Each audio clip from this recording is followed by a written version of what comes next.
When the native Indians greeted Americans' forefathers with food and kindness, the latter reciprocated with guns and bullets. Times have changed, but the tradition is passed on.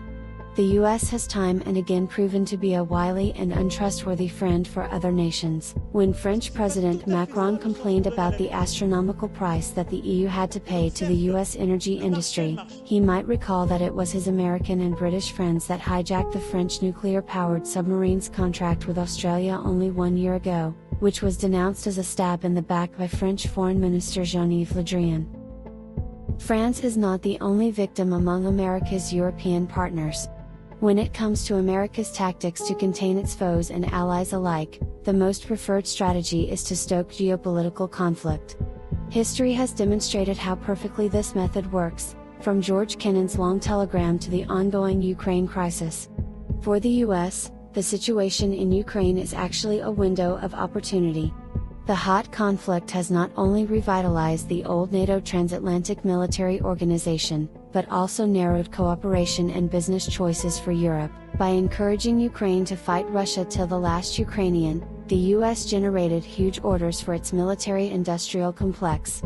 According to a report from The Hill in March, since the start of the new year, Lockheed Martin's stock had soared nearly 25%, while Raytheon, General Dynamics and Northrop Grumman each saw their stock prices rise by around 12%.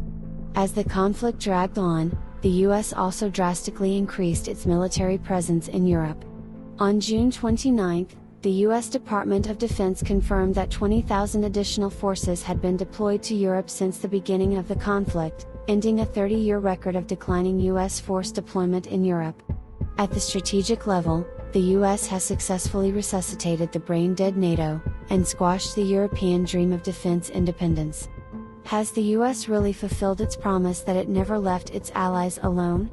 Let's not forget what happened to America's Afghan allies last year.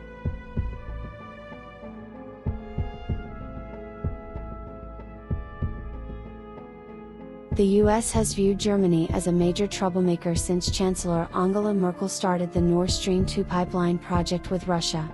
For years the US has been attempting to sabotage this project, coercing the Germans to quit. The outbreak of the Ukraine conflict finally made Germany and most of other European countries give up authoritarian support and turn to democratic energy.